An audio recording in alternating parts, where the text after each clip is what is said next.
আমার ফুফাতো ভাইয়ের গায়ে হলুদের ভিডিওটা নিশ্চয়ই আপনি দেখেছেন। আর আজকে আমি যাচ্ছি ফুফাতো ভাইয়ের বিয়েতে। বিয়ের ভিডিওটা 2-3 দিন লেট করেই পাবলিশ করা হচ্ছে, কিছুটা দেরি হয়ে গিয়েছে।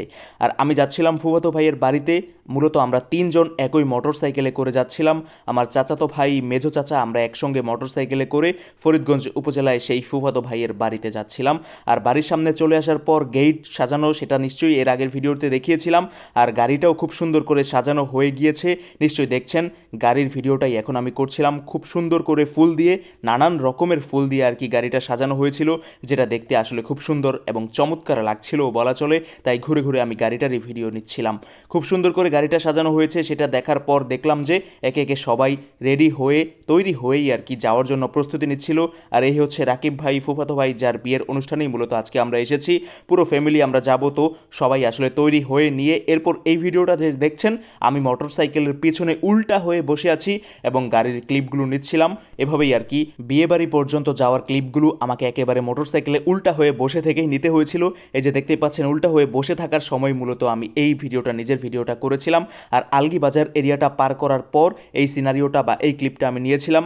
আলগি বাজারের পাশেই ছিল মেয়েদের বাড়ি বা বিয়ের বাড়ি, রাকিব ভাইয়ের শ্বশুর বাড়ি বলতে পারেন। চলে আসার পর এই ক্লিপটা নিয়েছিলাম, চারপাশটা ঘুরিয়ে ফিরিয়ে দেখানোর চেষ্টাও করছিলাম। বিয়েবাড়িতে বা শ্বশুর বাড়িতে আমরা চলে এসেছি বলতে পারেন। আর এই হচ্ছে শ্বশুরবাড়ির গেট, যেটা গাড়ির পেছনে দেখতে পাচ্ছেন। এরপর আমরা প্যান্ডেল বা স্টেজে চলে এসেছি, দেখতেই পাচ্ছেন। দুলার পাশে বসেও পড়েছিলাম। আমাদের অতিথি যারা ছিলেন সবাই যে যার মতো করে বসেছিল, দুলা এখানে বসে আছে, দেখতেই পাচ্ছেন।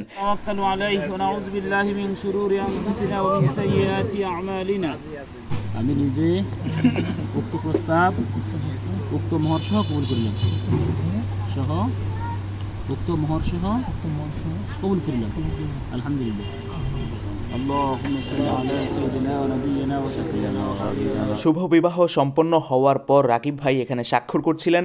আর এর মাধ্যমেই রাকিব ভাইয়ের জীবনের উইকেটের পতন ঘটে গিয়েছে, যেটা নিয়ে আমরা আসলে অনেকক্ষণ ধরেই ট্রোল করছিলাম স্টেজে বসেই। তো সব কিছু মিলিয়ে শুভ বিবাহের অনুষ্ঠান সম্পন্ন হয়ে গিয়েছে। এরপর খাওয়া দাওয়ার পালাটা মূলত শুরু হবে। আর এই প্লেটারটা, যেটা আসলে দুলার প্লেট বলা হয় গ্রাম বাংলার ভাষায়, এটা চলে এসেছিল। তবু আমরা কিছুক্ষণ অপেক্ষা করছিলাম, চারপাশটা দেখছিলাম। আর ওভারঅল মুরব্বীরা যারা ছিলেন তারাও আর কি খাওয়া দাওয়া শুরু করে দিয়েছিলেন সেই সময়টা, সেটারই একটা ক্লিপ নিচ্ছিলাম। আর এখন মূলত আমরা দুলার প্লেটে দুলার সঙ্গে বসে খাওয়া দাওয়া করব, সেই ক্লিপটাই নিচ্ছিলাম। খাওয়া দাওয়ার ভিডিও আর করা হয়নি। এরপর খাওয়া দাওয়া শেষ করার পর কিছুটা হালকা হতে বা ফ্রিতে একটু ঘুরে বেড়ানোর জন্য চলে গিয়েছিলাম আলগিবাজার সংলগ্ন কাটাখালী লঞ্চঘাটে।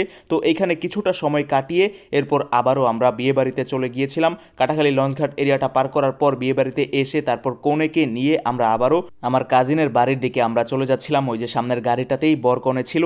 তো আলগিবাজার কিছুটা জ্যাম পার করার পর একেবারে সবুজ গ্রামীণ প্রকৃতি বা রাস্তাঘাট দেখাতে দেখাতেই আমরা চলে গিয়েছিলাম রামপুর বাজার, নতুন বাজারের পর বিশকাটালিতে।